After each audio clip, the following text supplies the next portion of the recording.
Hello and welcome to automotiveEV. My name is Peter Wooding and thank you for joining us today. Our next session, pandemic, Brexit, what's next? We have three great speakers for this session. We will commence with a presentation from Andrew Austin, followed by Stephan Freichel, and last but by no means least, Alexander Altmann.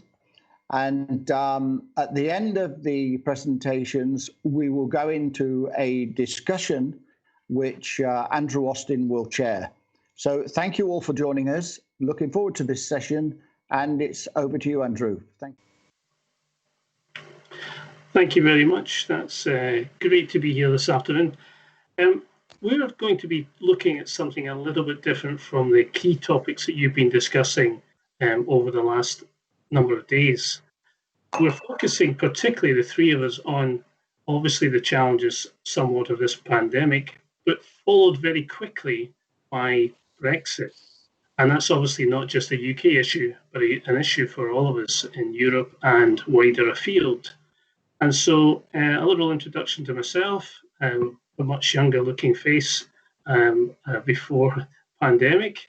So I've been in logistics for about 35 years now with a range of companies, and looking forward to bringing this session to you this afternoon, together with Stephan and Alex, who I'll introduce you to shortly.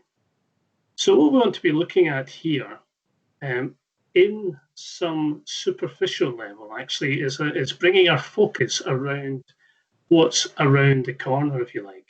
We're all living through this pandemic, and it's been unlike anything we've ever encountered before. But where we are now in this kind of time scale, if you like, and you can see that in the chart in front of you, we're around about the July mark, approaching July, when some of the lockdown situations that we've seen throughout our markets are beginning to ease a little bit. But it also signifies a time when, in Boris Johnson's words, a bit of oomph is going to be introduced into the negotiations with the EU and the UK regarding the status of the UK and the European partners as the UK formally leaves the EU. It has, of course, left the EU, as you all know, after the vote in the various negotiations. But it's obviously now going to be moving on to the next stage of development and negotiation. But those negotiations are troublesome because they involve such difficulties as the fishing agreements and the European Court of Justice difficulties. But essentially what it's meaning at this stage, the UK government is still signalling that that formal process will commence on the 1st of January when the when the UK becomes a third country. So this is what it's going to look like for a lot of the goods coming in to the European zone out of the UK and into the UK. There's going to be that additional level of customs control. Now, what we're going to do, the three of us, is look at what the implications are for us as a business, recognizing that everybody has got a lot of challenges at the moment, but equally we can't ignore this one because it's really coming up in 6 months' time. So first of all, for example, goods will have to be imported into or out of the UK. And depending on what Incoterm, in other words, what level of responsibility the supplier or the buyer takes on this transaction. And here's an example of where the buyer has decided to take responsibility for those goods from the factory gate. So you can see the responsibility is really quite early on through the transportation, and that can be by road or by air or by sea, and can also involve further transportation and certainly customs clearance before reaching its final destination. So again, I'm not going to go into too much detail here because there's a lot of content for us to cover. And the next slide I'm just going to show you is, let me just take you back there one, is an example where there's a different Incoterm. Now, there are many Incoterms that can be used and agreed between the supplier and the buyer. And this is an example where the responsibilities are just shown to be starting later in the process, but are still quite considerable for both parties. Then just keeping going, here's a flow chart. Again, I will go through this in detail. but just signifies in the left-hand column the responsibilities of the goods coming out of the EU, and there will be different ways that those are transacted across the EU. Then customs, so different types of documentation will have to be presented, and you'll hear from my colleagues a little later on some of the details around that, but this is just a very brief introduction. And then there are responsibilities coming into the UK, and this is just an example under the FCA type of Incoterm, but obviously many different ones apply. So it's just really illustrating that we've got some real challenges within a few months, in addition to the challenges that we're all wrestling with at the moment. So some of those challenges are better highlighted here in terms of, yes, there's obviously the normal transportation, how that's configured, and that's a challenge we face today as we move round through the supply chain. But in addition to that, we'll have customs responsibilities, and we may have to offer some creative solutions as to how goods are cleared through or stored, or the duties are paid on them. And again, we'll hear some more information in subsequent presentations on that. We may need to involve a customs broker. Now, of course, that's nothing unusual for anybody who's been transacting goods through Europe. Where, of course, it's going to be unusual is that that's going to involve in and out of the UK, which has not happened for many, many years. Then there's a consideration, perhaps, of additional storage whilst those goods are either inspected or awaiting payment for the duties. So here's an example where there may be a requirement to have your supplier or your customs broker provide customs warehousing if the goods have to be stored, for example, or something called an ETSF. Now, this whole thing brings a whole new set of acronyms. External temporary storage facility where goods may need to be stored pending the inspection or payment of duties. But we get all sorts of other acronyms. You may hear reference to EAD's export accompanying documents, or MRN's master reference numbers, or CCG customs comprehensive guarantee, which just indicates that some of these products are going to have to be treated differently to how they're being treated now. Again, forgive me for the brevity and the speed of this, but I don't want to detract from my colleagues, all their good content as well. So what's next? And again, Alex, who's going to be speaking third, has a much more detailed timetable, which I think you'll find interesting. But in essence, heavy negotiations are going to be taking place over the next month to see if we can reach some deal. Similar to that, in our own environment, as we said earlier, some of the lockdown restrictions will be eased. So the transition period will end this December, and a new agreement should be in place by the 1st of January, well before that, take effect from the 1st of January. Now, what are some of the challenges? Well, if these negotiations do not go well, potentially there could be a no-deal Brexit. What does that mean? You've heard it referred to, but it means really that trade terms that are currently in place with the World Trade Organization may become the default position, changing the costs and the implications around the goods you either buy or you sell. And of course, with these additional tariffs, that may affect the competitiveness of your goods or the services that you require from your suppliers. So there's a lot of challenges around the corner. We thought it was appropriate even through a conference that's focusing on the movements of electric vehicles and all the components around that this challenge needs to be highlighted. So it's a changing landscape, isn't it? Coronavirus itself, this is not just affecting the UK, of course. This is a European challenge. And so that's important to recognise that, as Alex will say, Germany's largest export market is the UK. So there's a challenge within the biggest economy within Europe, never mind out of the UK. So really, we are moving from one enormous challenge, and I know that Stephan said to me a couple of days ago, logistics is certainly not boring at the moment, and I think that's true, but it's certainly full of challenges. but we just want to start to highlight this challenge. I'm now going to come off my slides and move straight to Dr. Stephan Freichel, who's going to both introduce himself just very briefly, and then will take us into his very interesting presentation. So, Stephan, thank you.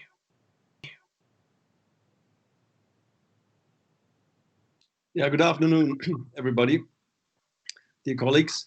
My name is Stephan Freichel. I'm a professor for distribution logistics at the Cologne University of Applied Science, and I act as an independent consultant based upon some 30 years in the industry with companies like GM, Merck, ZF, and Login. Peter asked me to pick up this buzzword resilience and put it into the framework of where we are today. The takeaway messages are, if you haven't got resilience on your top management agenda, you might need to think about it. So let's get into some of the thoughts in the next couple of minutes. Reading the comments on the left side of this slide I put together, the automotive business and related supply chains have faced and continue to face radical changes. But as COVID-19 brought the world to a scratching deadlock, it shed light on the pain points in the supply chains with possibly dramatic consequences in the upcoming months and years. Going through some of the elements, what have we faced already and where are we?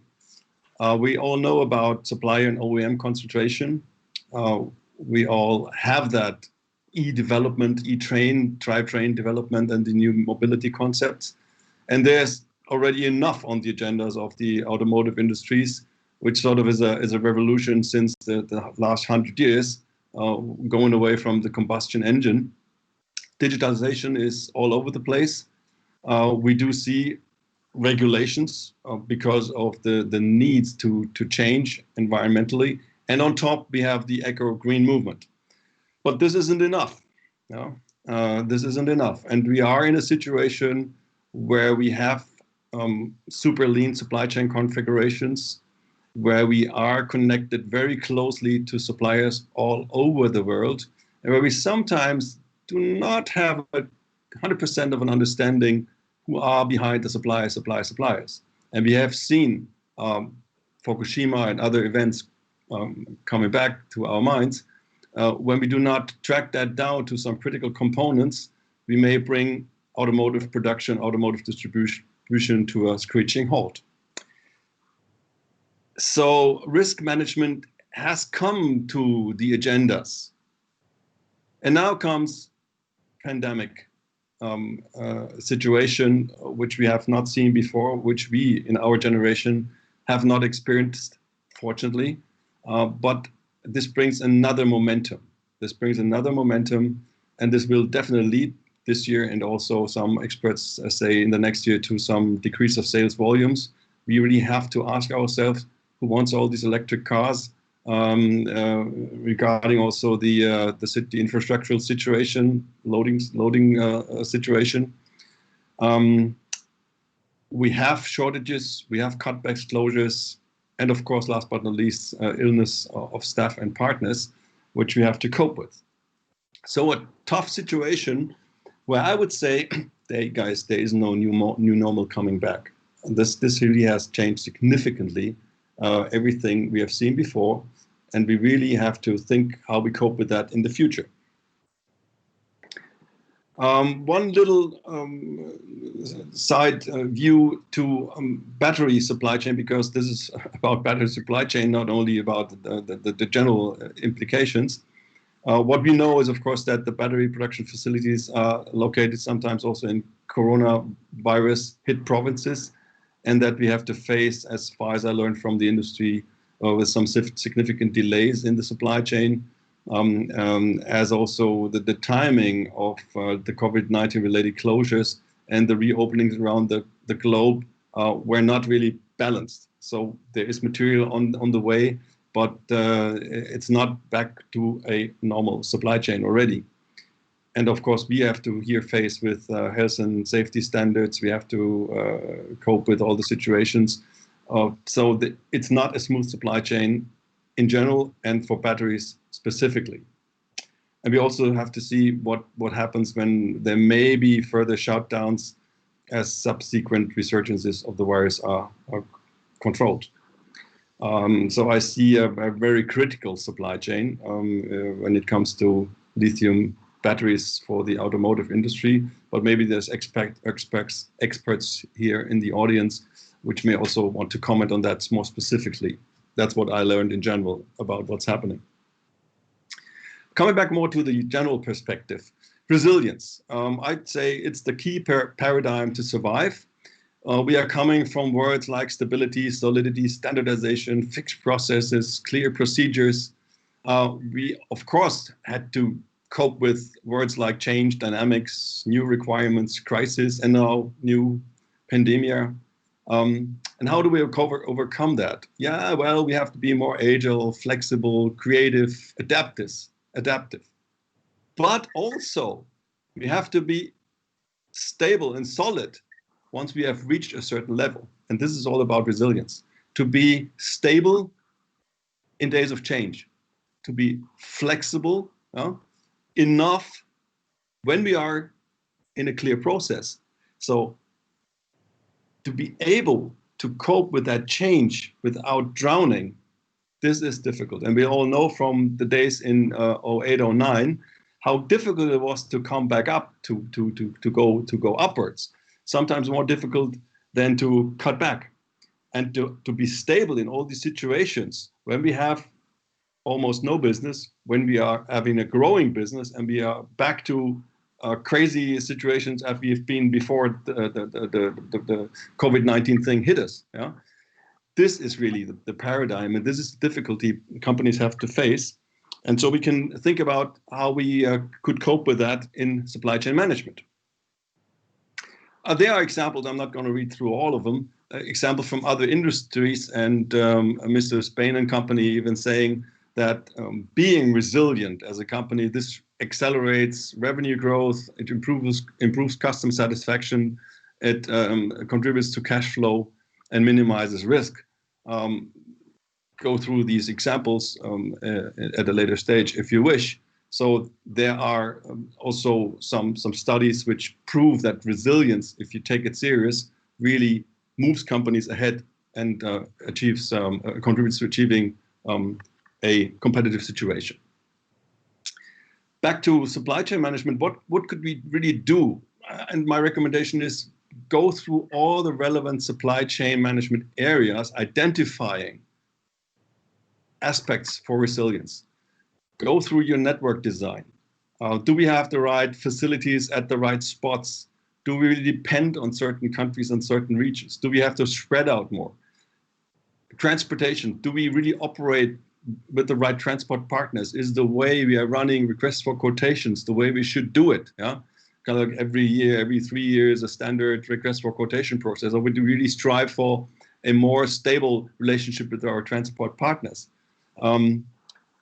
Warehouse facilities. Do we really build facilities which may be okay for the next 10 years and there's a payback period, but we don't know what's happening tomorrow? So don't we really build tents and palaces to be more flexible? Inventory management, packaging, order fulfillment processes, our IT landscape, the organizational aspects, as well as the way we do collaborate with our partners are all areas which have to really be focused with this paradigm of resilience. And if you haven't set up a workshop called How Do We Cope with Resilience, think about it. There may then be a kind of like a selective way to move through all these areas. This could be if you are in the automotive industries, that if you are in a situation where you have to cope with maybe diesel vehicles or electric-driven vehicles, that your strategies may be different because of the life cycle phases of all these products. And also the instruments and tools you are choosing, going through all these areas, may have to be selected and have to be really focused, which really fits the situation. So there's no general answer and no general toolbox, but the toolbox has to be prepared, and there has to be sort of a systematic way to go through all these areas. That's my belief. Last but not least, what could we really do? Possible actions to be taken, establishing resilient supply chains. Let me just briefly read through this as a summary, or instead of a summary. I say always expect black swans. The next surprise is waiting. It's not over. The next thing is coming. Brexit is, of course, ahead of us. We'll speak about that in a minute again. Try to create transparency and visibility also beyond the scope of your company and next year levels. Enough said about that, about collaboration, about connecting supply chains. Where are we really today? Where is your company really today? I believe there's room for improvement. Analyze possibilities and efficiency of relocalization and spread of suppliers. Easier said than done, I do know that. Yeah. Go ahead and find some of the specialists which you today have in China or Korea and try to set it up in the UK. But selectively see what you can do to be really not that much dependent on one or two suppliers. And this is, I think, this is the name of the game. Identify further possibilities to collaborate and seek areas to share with even competitors and or other industries. I think more than that, because there's not enough capital there that you can do everything yourself. Shorten your balance sheet, assets inventories while balancing also with selective customer service levels. Work your way along the supply chain through all supply chain management disciplines and search for resilience-sensitive areas. And last but not least, also utilize the momentum of the new remote and digital. If you don't do it now, you may not do it at all. Thanks for listening. Great, thank you. And resilience is obviously going to be key to how we come through these various challenges. Can I just ask you one quick question before we move on to introducing Alex? From Justin, actually, he sent a question. Do you believe that maintaining a JIT supply chain, is that even viable for the UK during this transition? What's your quick thoughts on that? Well, if we would face or assume a situation where Brexit will be bringing significant hurdles at the borders, I would assume that a very tight just-in-time supply chain is very difficult. I think we need to work with more buffers. We need to work with extended trailer yard concepts. We need to work with more space and just simply more buffers. I mean, just in time depends on how you define time. Is it in weekly schedules, or is it in daily or hourly schedules? I think this hourly thing where we really have very, very tight supply chains is a risk. And I tell you, as far as I know, companies have already prepared themselves to cope with these situations, freeing up warehouse space, trying to make arrangements with their transport providers. But now, of course, they need to know when they should start with all that. But you got to get prepared, and very close just-in-time supply chains, dangerous. Yeah, I think we've got a lot to think about there. Thanks, Stephan. You'll be coming back in with some other answers, I'm sure, later on. I'd like to just take the opportunity to welcome another co-panelist, Alex Altmann, partner with Blick, Rothenberg, and based in London. But Alex, maybe you could just introduce yourself, and then you've got a really interesting presentation to make as well. Thank you. Yes, thank you very much, Andrew, and good afternoon, everyone. My name is Alex Altmann. I'm a partner at Blick, Rothenberg, which is an accounting firm based in London. We have quite an international client base in our firm and support many clients from outside the UK that are investing and trading with the UK. And we are quite heavily involved at the moment with supporting our clients to prepare for Brexit.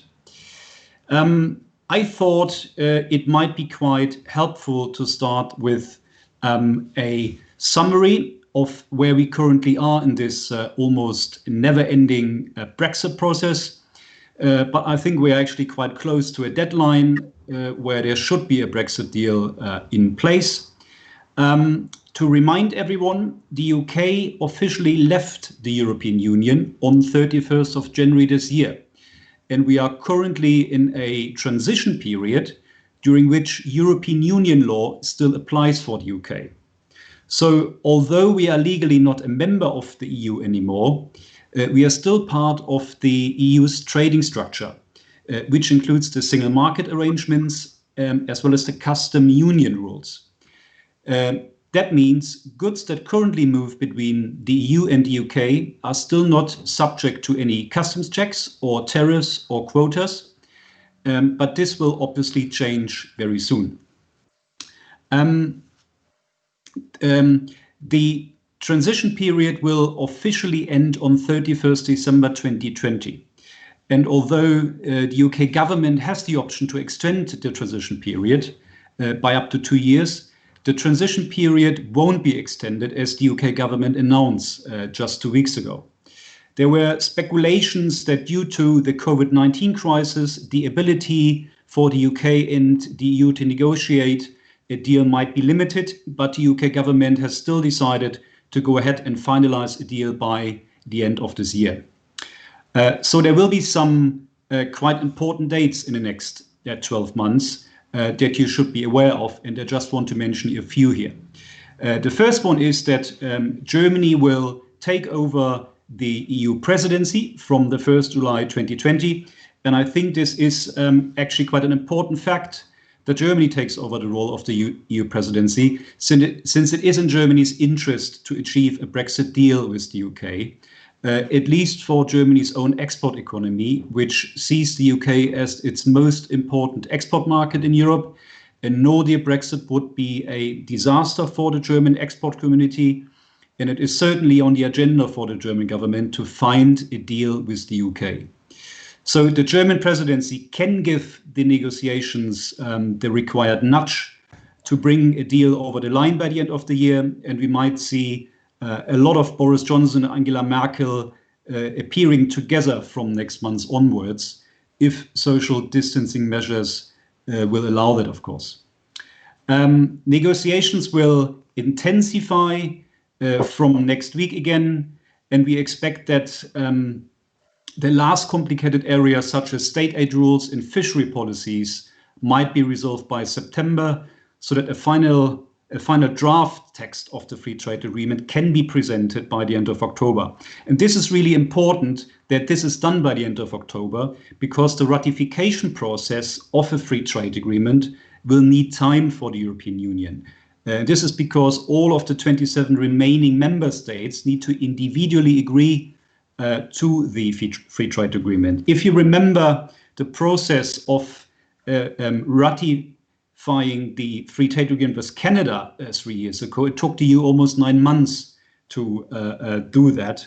And we all hope this deal with the UK can be ratified a lot quicker. Another quite important date we should keep in mind is the US presidency elections. As you probably all know, the UK is negotiating with the US as well on a free trade agreement, and the UK hopes to put in place various other free trade agreements.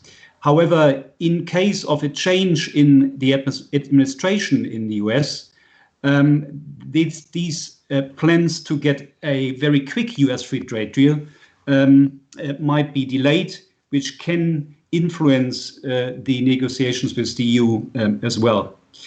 On 31st December 2020, the transition period will come to an end, and by that date, a free trade agreement must be in place. The UK government has published what they call a customs package last week, which outlines how the UK government wants to treat its own customs borders, and it will come in 3 phases, which will be very important to understand for EU traders, how goods will move from the European mainland into the UK, and I will look at these 3 phases in more detail on the next slides. Before that, I quickly wanted to outline what a UK-EU free trade deal might look like by the end of the year. As I have mentioned, there is clearly not enough time to present a comprehensive free trade agreement, similarly to what the EU has in place with many other countries, including Canada and Japan, for example, as this usually takes 5 to 10 years to negotiate. So what we expect with the UK is a bare bones deal on goods only for now, to avoid chaos at customs borders, to avoid costly tariffs and quotas between the trade of goods between the UK and the European Union. I think this is where the UK and the EU is currently focusing on, and many other areas, including the regulations for certain regulated services industries or social security alignment between UK and EU states, as well as capital movement, won't be covered by this first version of a free trade agreement and will probably follow later. I also want to mention that a no-deal outcome is still possible, and much will depend if the UK is exacting a level playing field with the European Union. In other words, to allow for fair competition between UK companies and EU companies going forward. And many will depend, in my opinion, on an agreement on certain state aid provisions and access to fishery waters. What will happen after the 31st of September is, in my view, many more years of negotiations where other sectors will then be included in that free trade agreement. And this will be done probably very similar how the EU has done it with Switzerland over the past 12 to 15 years. So I want to move on to the next slide. And I really don't want to scare anyone by all of the information here. And I'm sure 360 will share the slides later. There's a lot of information on here, but this just gives you an overview of this phased approach to a new customs border, to a new UK customs border with the European Union, in what steps are now involved between January the 1st, 2021 and 1st of July, 2021. I only want to very briefly run through this. The slides will be shared afterwards, and you can then go into the slides in further detail. So from January 2021, traders that are importing standard goods will need to prepare for some basic customs requirements only, and will then have up to 6 months to complete UK customs declarations. Any tariff payments can be deferred as well until the customs declarations has been submitted to the UK customs authorities. And this is what the UK government has called a flexible border for the first 6 months to guarantee the flow of goods and to avoid chaos from January onwards. However, traders that are moving controlled goods, such as tobacco or toxic chemicals, into the UK from the EU, will be required to pre-notify the UK authorities of the import and need to complete customs declarations at the time of importation. These companies will also need to consider how to account for VAT on imported goods. They will most likely need a UK VAT number and a UK EORI number in order to clear customs from 1st of January. There will also be physical checks at the point of entry, and all high-risk live animals will also be subject to intensive checks at the UK customs border. Then moving on, phase 2 from the 1st of April 2021, all animal products and regulated plants products will also require a pre-notification and some quite specific health documentation. And then from the 1st of July 2021, the flexible border approach should be over, and all other goods will be required to clear customs at the time of importation. If they are tariffs due, they need to be paid at the time of importation, and import VAT paid as well. One further comment, all of this does not apply for the border with Northern Ireland, because there are some special rules that apply for Northern Ireland to avoid any customs checks for goods that move between the EU, so the Republic of Ireland and Northern Ireland. And this is a quite complicated area where we still have too few details in order to comment on. So I hope this has given you a quite quick understanding and summary where we currently are. And I hand back to Andrew to open our panel discussion. Thank you much, Alex. Just a question for you before we have an open time of questions, but this is one that we received from Nat. And maybe, Alex, you could pick up on this one. Yes, in all likelihood, the UK will not have a comprehensive trading relationship with the EU. This will inevitably lead to supply chain issues. Is there anything that the automotive sector can do now or plan towards to help mitigate further disruption? And as while you're thinking about that, it's obvious from the detail that we've all shown, there are a lot of changes coming around the corner, and preparation is going to be very important for this, and resilience is going to be critical too. Yes. But in answering that particular question, how do you think the supply chain will be affected as a result of these changes in the next year? So I think the good news for the automotive industry is that both sides are working on a trade agreement which will include goods and goods only from the very beginning. So for any parts that automotive companies are moving between the UK and the EU, I am quite certain that there will be a solution in place by the 1st of January. So that's the good news for the automotive industry. The bad news is many other areas, for example, how people are being seconded from one country to another, from, let's say, Germany into the UK, how social security arrangements will work so that you avoid paying double social security as an employer, how regulated services industry will work. All of this won't be covered by this first bare bones deal that will be in place on the 1st of January. And automotive companies, as any other companies, will need to be prepared for this outcome. Good, thank you. And I would also say, from my perspective, talk to your partners, start this dialogue. I know we're in the midst of pandemic and recovering from it, and it's still a long way to go, and we have a lot to do. But I think if you can involve your partners, your suppliers in discussions, and it may bring an additional pressure to bear, but preparation is going to be really important here. Before I open up for other questions, let me just ask both my co-panelists another question. Stephan, you talk very much about the agility, the flexibility, the creativity, and the adaptiveness that we will need to have to be able to come through both existing crises and the challenges of Brexit. So let me ask you, when you refer to black swans, do you think that the current pandemic is helping us prepare for other challenges of the magnitude of Brexit?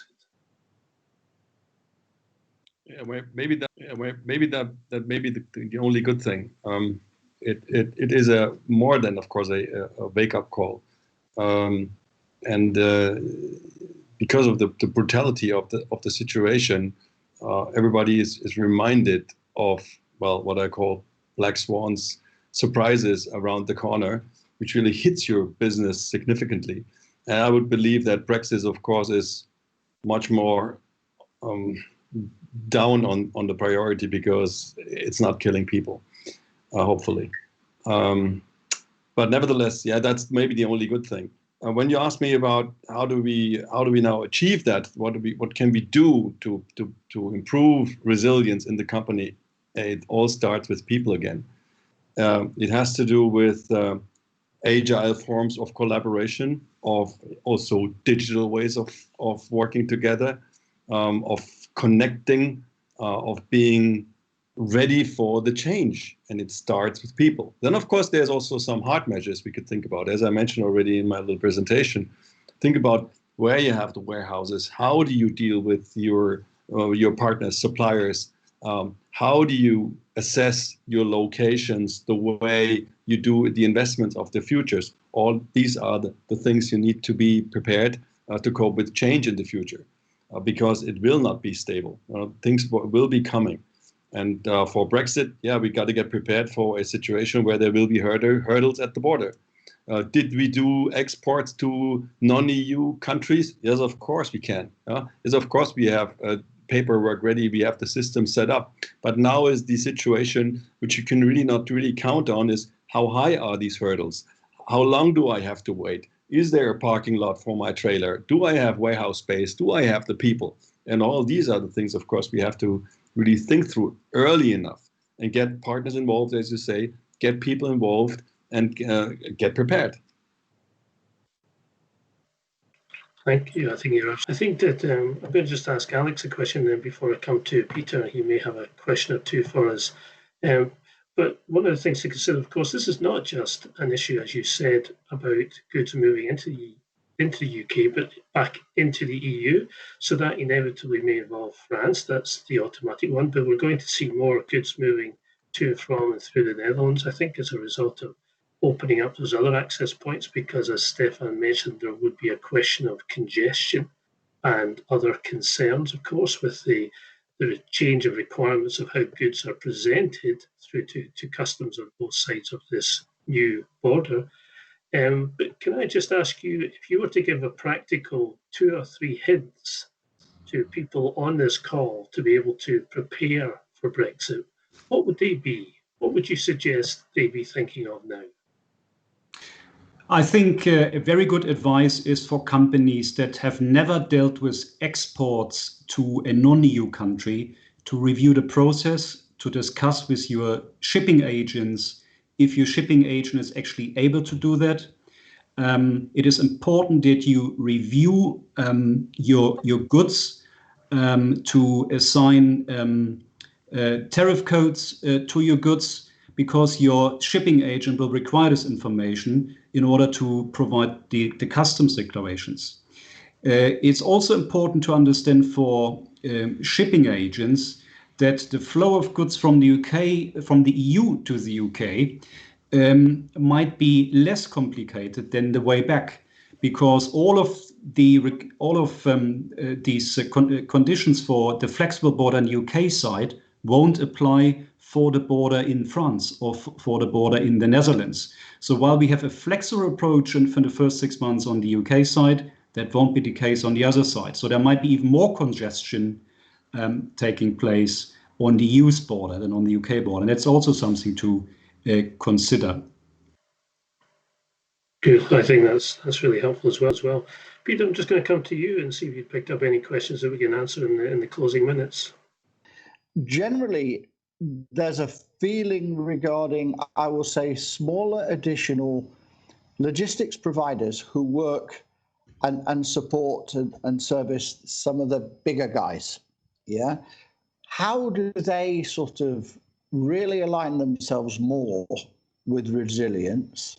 And especially given that a lot have had people on furlough for a long time and can barely afford to bring some of the people back. So any advice? Let's just give you a thought. I mean, yes, those are the challenges we're all facing, having to work with perhaps reduced volumes that's got greater complexity attached to it. Shipments are taking longer to arrange and perhaps needing more care as they come through the supply chain, because the speed at which they're required has not really diminished.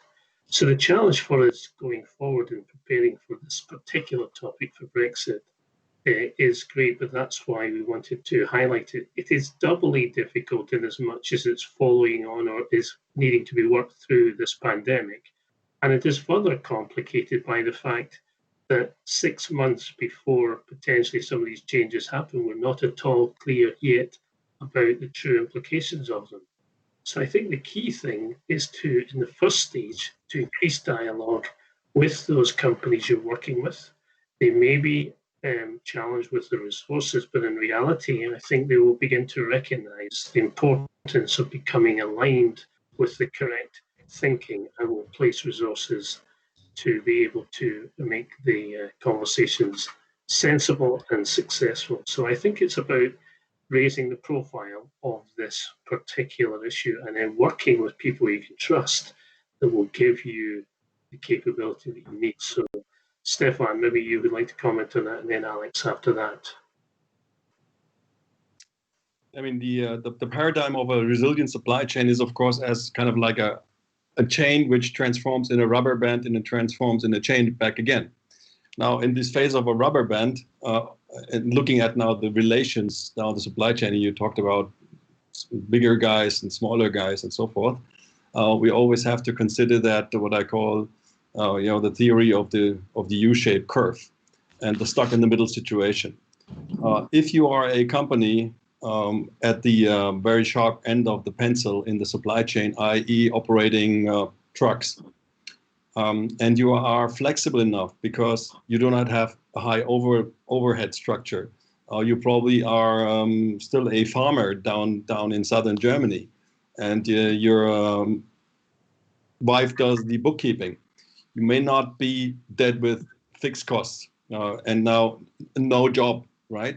You just park your trucks and then you wait for better days.